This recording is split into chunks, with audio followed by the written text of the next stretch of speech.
दोस्तों 5वें दिन केवल 50 पर गवा दिए थे टीम इंडिया ने 4 विकेट। तब रोहित और राहुल ने अपनी खूंखार बल्लेबाजी से पलट डाला। मैच का पूरा रुख हुआ था ऐसा हाल, टीम इंडिया को जीत के लिए चाहिए थे केवल 6 रन।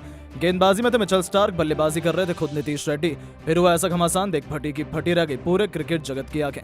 तो आखिरकार मेलबर्न टेस्ट के 5वें दिन कैसे राहुल, रोहित और नीतीश की आंधी के आगे नतमस्तक हुआ ऑस्ट्रेलिया। दिए हुए 360 रनों के लक्ष्य का पीछा करते हुए कैसे इन तीनों खिलाड़ियों ने ऑस्ट्रेलियाई गेंदबाजों के परखच्चे उड़ाकर रख दिए। दिखाएंगे इस दिल दहला देने वाले रोमांचक कांटे के चौथे टेस्ट मैच के 5वें दिन की पूरी हाईलाइट का वीडियो। तो हमारे साथ अंत तक बने रहें। लेकिन उससे पहले आपको क्या लगता है कि रोहित शर्मा, विराट कोहली और केएल राहुल में कौन सबसे महान टेस्ट खिलाड़ी है? अपनी कीमती राय नीचे कमेंट करके जरूर बताइएगा।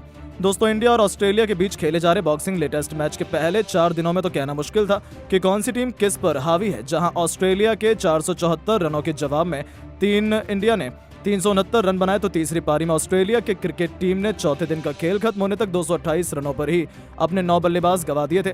ऑस्ट्रेलिया के पास 333 रनों की लीड थी। ऐसे में 5वें दिन के खेल पर सबकी नजरें टिकी हुई थी कि अब आखिर होने क्या वाला है। ऐसे में दोस्तों, जब 5वें और सबसे इंपॉर्टेंट दिन का शंखनाद हुआ, तब स्कॉट बॉलैंड और नाथन लियोन ने आते ही अपने बल्ले से कुछ वो कर दिखाया जो कोई सोच भी नहीं सकता था। जी हां, बुमराह के पहले ओवर में लियोन का कैच विराट कोहली से छूट गया और ये टीम इंडिया को इतना भारी पड़ेगा किसी को अंदाजा भी नहीं था। जहां लाइन ने न सिर्फ अपना 50 पूरा किया बल्कि ऑस्ट्रेलिया की लीड को 359 रनों तक पहुंचा दिया था।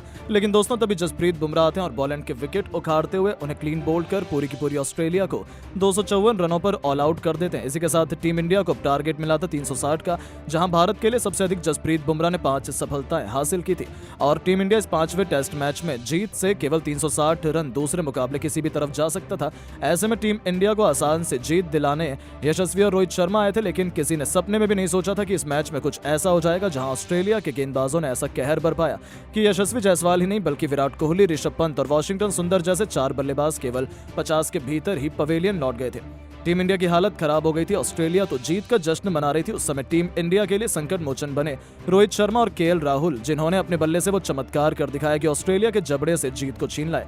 पहले कुछ ओवर में तो इन्हें बिल्कुल भी रिस्क लेना जरूरी नहीं समझा। वो कछुए की रफ्तार से भारतीय पारी को आगे बढ़ा रहे थे, लेकिन रोहित शर्मा कब तक अपने आप को रोक पाते। थोड़ी देर बाद ही रोहित ने अपना अंदाज बदला और कुछ अटैकिंग शॉट खेले।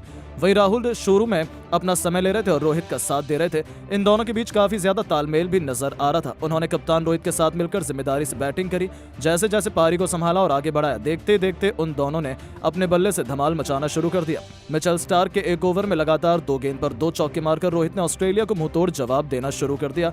दूसरी तरफ राहुल भी अपने करियर की रेड हॉट फॉर्म में चल रहे थे। इन दोनों को आउट कर पाना फिर ऑस्ट्रेलिया के बस की बात नहीं लग रही थी। उन्होंने देखते देखते टीम इंडिया को 100 रनों के पार पहुंचा दिया और थोड़ी देर बाद उसके बाद पहला सेशन एंड हो गया, जहां चौथे दिन की सुबह पहला सत्र समाप्त होने तक टीम इंडिया का स्कोर 148 रन 4 विकेट के नुकसान पर था। जिसके बाद दूसरे सेशन का खेल शुरू हुआ। भारत के लिए एक बार फिर कप्तान रोहित शर्मा के साथ में राहुल बल्लेबाजी करने के लिए दूसरे सेशन के शुरुआत में एक बार फिर से इन दोनों ने काफी संभल कर बल्लेबाजी की, क्योंकि शुरू में ऑस्ट्रेलिया के गेंदबाजों को मदद मिल रही थी। लेकिन कुछ ओवर निकलने के बाद में रोहित शर्मा ने अपने गियर बदले और बड़े शॉट खेलने शुरू कर दिए। रोहित शर्मा काफी अच्छी लय में नजर आ रहे थे। वहीं राहुल भी रोहित शर्मा का अच्छा साथ देते हुए नजर आ रहे थे। जिसके बाद 31 ओवर में इन दोनों ने शतकीय साझेदारी पूरी कर ली और साथ में भारत को भी 165 रन के पार पहुंचा दिया। देखते देखते भारतीय कप्तान रोहित शर्मा ने भी अपनी हाफ सेंचुरी पूरी कर ली। अब रोहित शर्मा और राहुल ने भारत की पारी को संभाल लिया।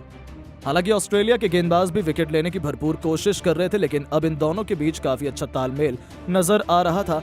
रोहित और राहुल ने अब अपने तेवर भी चेंज कर लिए थे, जिसके बाद राहुल ने भी कंधे से कंधा मिलाते हुए अपने 51वें ओवर में पूरी कर ली और भारत को भी 223 रनों के पार पहुंचा दिया। और सबसे खास बात तो ये थी कि इन दोनों खतरनाक खिलाड़ियों के बीच 150 रनों की दमदार साझेदारी भी पूरी हो गई थी।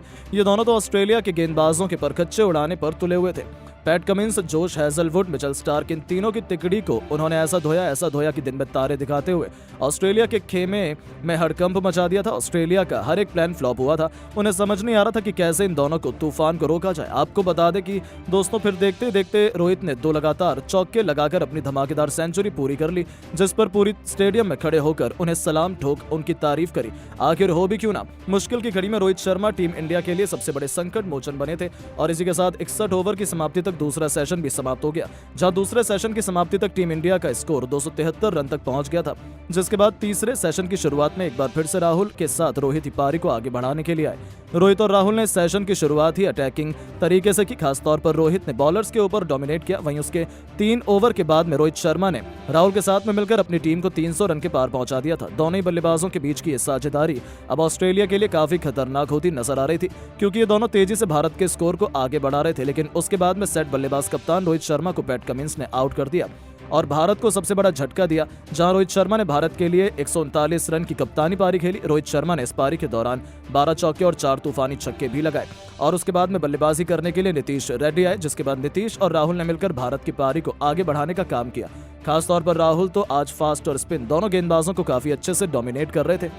अब केएल राहुल हर ओवर में कम से कम एक चौका तो लगा ही रहे थे। वहीं नीतीश तो शुरू में अपना समय लेकर खेल रहे थे।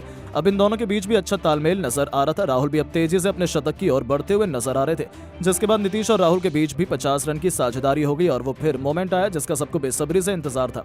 केएल राहुल ने मिचेल स्टार्क के खिलाफ एक चौका और एक खतरनाक छक्का एक ही ओवर में लगाकर अपनी सेंचुरी भी पूरी कर ली और अपने सिलेक्शन को सही साबित कर दिखाया। उनकी बल्लेबाजी से कंगारू गेंदबाज काफी दबाव महसूस कर रहे थे, लेकिन इस शतक लगाने के बाद में वो ज्यादा देर तक टिक नहीं पाए। राहुल को भी नाथन लियोन ने आउट कर दिया और भारत को तीसरा झटका दे दिया। जहां आपको बता दें कि राहुल ने भारत के लिए 127 रन की पारी खेली। बता दें कि केएल राहुल ने इस पारी के दौरान 2 तूफानी छक्के लगाए, वहीं उनके बल्ले से 12 चौके भी निकले। उनके आउट होने के बाद में नीतीश रेड्डी का साथ देने के लिए रविंद्र जडेजा मैदान पर आए और अभी भी टीम इंडिया जीत से 10 रन दूर थी। मिचेल स्टार्क सोच रहे थे कि वो भारत के 4 और विकेट ले लेंगे और अपनी टीम को जीत दिला देंगे, लेकिन दोस्तों नीतीश रेड्डी के होते हुए कहां पॉसिबल था। पहली पारी में शतकवीर इस खिलाड़ी ने तो अगले ही गेंद पर एक गोली की तरह करारा चौका लगा दिया और ऑस्ट्रेलिया की जीत की उम्मीदों को भी ऑलमोस्ट खत्म कर दिया। तो फिर 2 गेंद बाद ही नीतीश ने महेंद्र सिंह धोनी बनते हुए मिड विकेट के ऊपर से मैच विनिंग छक्का लगाकर टीम इंडिया को इस चौथे टेस्ट मैच में अद्भुत सी जीत दिला दी थी। इसके बाद तो दौड़ते हुए सभी भारतीय खिलाड़ी मैदान में आ गए और इस तरीके से जश्न मनाया गया मानो भारत ने विश्व कप जीत लिया हो। और ये जीत थी इतनी आसान, इतनी खास आखिर हो भी क्यों ना। भारत ने मेलबर्न में ऑस्ट्रेलिया का घमंड तोड़ा था, इससे बड़ी बात और क्या हो सकती थी। लेकिन दोस्तों अब आप टीम इंडिया की धमाकेदार जीत पर क्या कहना चाहेंगे? कौन था इस जीत का असली हीरो? अपनी राय नीचे कमेंट करके जरूर बताएं और ऐसी शानदार खबरों के लिए चैनल को सब्सक्राइब जरूर करें। धन्यवाद। दोस्तों, रविंद्र जडेजा का बदला लेते हुए नीतीश कुमार रेड्डी ने न केवल लियोन का घमंड तोड़ा बल्कि उनकी धज्जियां उड़ाते हुए ऐसा गगनचुंबी छक्का जड़ दिया, देखकर तो कमिंस, रोहित कोहली सबकी आंखें फटी के फटी रह गईं। तो आखिर कैसे नीतीश की आंधी में सूखे पत्तों की तरह उड़ गई ऑस्ट्रेलिया?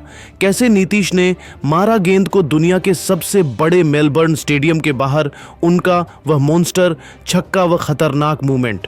तो हम आपको दिखाएंगे ही, तो हमारे साथ अंत तक बने रहे। लेकिन उससे पहले आपको क्या लगता है कि नीतीश कुमार रेड्डी और जडेजा में कौन सबसे बेहतरीन बल्लेबाज है? अपनी कीमती राय नीचे कमेंट करके ज़रूर बताइए। दोस्तों, ऑस्ट्रेलिया के 474 रनों के पहाड़ के तले टीम इंडिया दबी जा रही थी। एक के बाद एक भारत के धुरंधर इस चौथे टेस्ट मैच की पहली पारी में ही घुटने टेके जा रहे थे। तीसरे दिन की सुबह पहले ऋषभ पंत पवेलियन लौटे तो रविंद्र जडेजा, जो टीम इंडिया के आखिरी उम्मीद बनते जा रहे थे, उन्हें भी नाथन लियोन ने आकर एलबीडब्ल्यू कर दिया। हालांकि जडेजा ने इस पर रिव्यू लिया था, लेकिन अंपायर तो ऑस्ट्रेलिया का ही साथ देगा और जडेजा आउट हो गए। लेकिन इसके बाद लियोन ने जो सेलिब्रेशन किया था वह तो करोड़ों हिंदुस्तानियों की बेइज्जती की तरह था। जिसके बाद तो नीतीश रेड्डी जो दूसरे तरह बल्लेबाजी कर रहे हैं तो उनका गुस्सा देखने लायक था। लेकिन बदले की आग में नीतीश कुछ ऐसा कर जाएंगे किसी ने सपने में भी नहीं सोचा था। जी हाँ दोस्तों, आते ही मौके से अपना खाता खोलने वाले नीतीश रेड्डी ने पिछले मैच से ही अपनी छाप छोड़ने शुरू कर दी थी और इस मैच में भी नीतीश टीम इंडिया के लिए सबसे बड़े संकट मोचन बनकर आए और 70वें ओवर की दूसरी ही गेंद पर नीतीश रेड्डी ने लियोन के घमंड को चकनाचूर करते हुए अपने पैरों का इस्तेमाल किया और विकेट के बिल्कुल सामने तीर की तरह गेंद को इतनी दूर छक्के के लिए मारा देखकर तो सबकी आंखें फटी की फटी रह गई थी। जी हाँ दोस्तों, जहां एक तरफ ऑस्ट्रेलिया सोच रही थी कि वह डर कर खेलेंगे, लेकिन दोस्तों नीतीश ने तो बेखौफ अंदाज दिखाते हुए ऑस्ट्रेलिया की न केवल धज्जियां उड़ाकर रख दी, बल्कि अपने इस गगनचुंबी छक्के से करोड़ों हिंदुस्तानियों में वापसी की एक नई उम्मीद भी जिंदा की थी, जिसे देखकर तो रोहित कोहली गंभीर सभी खुशी के मारे उछल ही पड़े थे। लेकिन दोस्तों, अब आप इस छक्के को 10 में से कितने नंबर देना चाहेंगे? आपको क्या लगता है कि टीम इंडिया अभी भी यह टेस्ट मैच जीत पाएगी? अपनी कीमती राय नीचे कमेंट करके ज़रूर बताइए। और ऐसे ही नई नई और धमाकेदार खबरें सबसे पहले जानने के लिए हमारे इस वीडियो को लाइक और चैनल को सब्सक्राइब करना तो बिल्कुल भी ना भूले। धन्यवाद। दोस्तों, मेलबर्न के मैदान पर मोहम्मद सिराज ने ऑस्ट्रेलिया पर ढाया।